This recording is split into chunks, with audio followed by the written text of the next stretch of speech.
Hi guys and welcome back to the channel. So today I'm going to be reviewing a recent read. I just finished it like yesterday and I have pretty mixed feelings about it. Like there are parts of it that I hugely enjoyed, that I loved reading, but there were also parts that had me conflicted.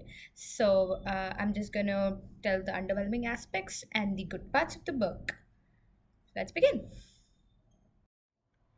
Circe is a book about the goddess Circe, who is the daughter of Helios, and the nymph Persis.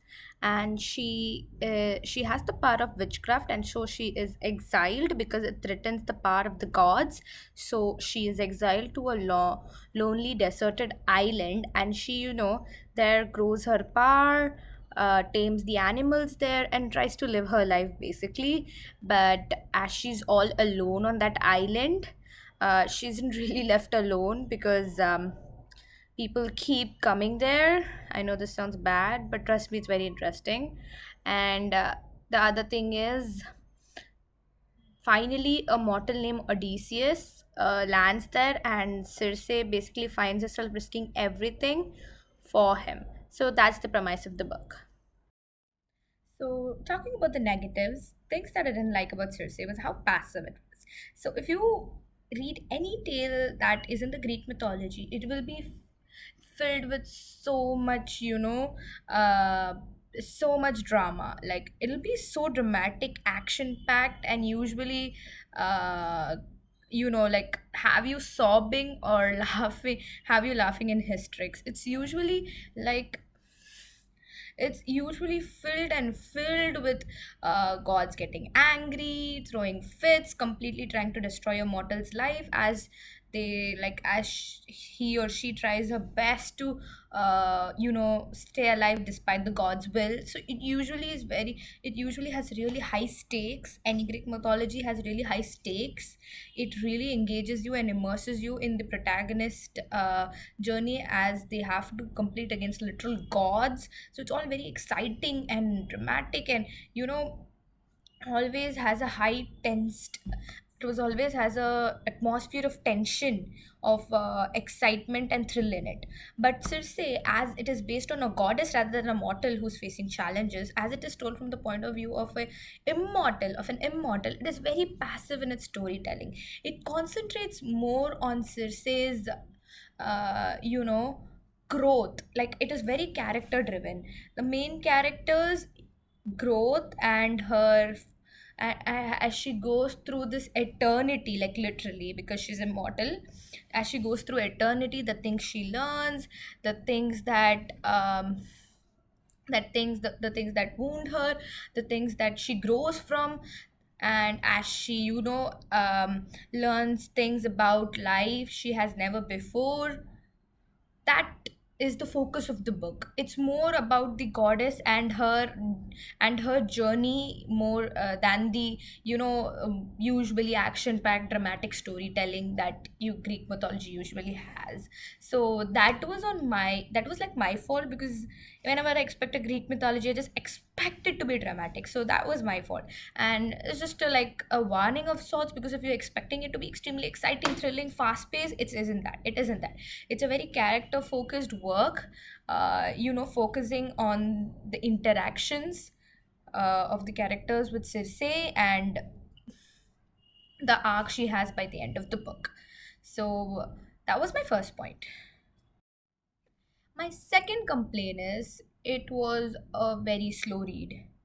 I mean, thing is, I love character driven works. I mean, usually I used to only read like very books with a very thick and fast plot, but I have slowly come to really appreciate character work and how much it has the ability to attach me to them and make me sob for them, make me root for them, make me hate them, make me angry at them. All the emotion it makes me feel, how it tugs at my heartstrings. But this was extremely slow, because basically she gets banished to this island and there's nothing exciting happening. Just like, and there's just like nothing happening in the middle of the book. At that time I had to force myself to read it, and that was one complaint I had. Some part of it could have been, you know uh, how do I say it? Could have been written from someone else's point of view, because there were a lot of in other characters that go through, really good adventures, really interesting adventures, I must say, that interested me more than Circe's. Or it could have been condensed to not be as boring in the middle as it was.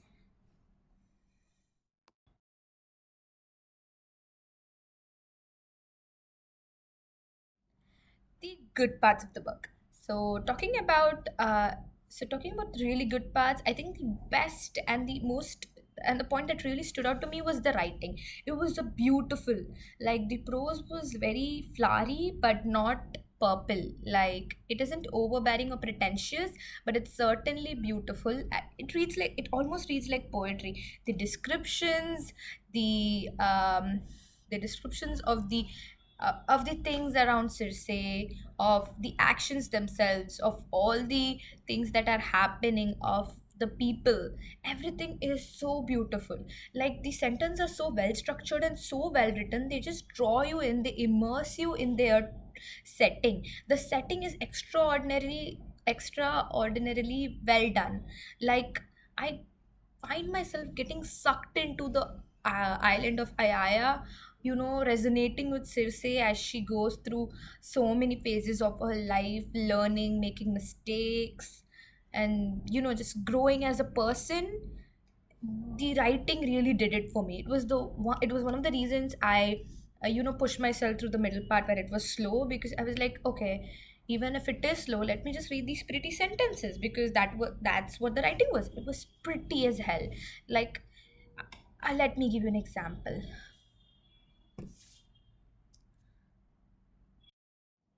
So let me just give you an example of one sentence that I just randomly found in the book, because all of the sentences are really good, but this will do.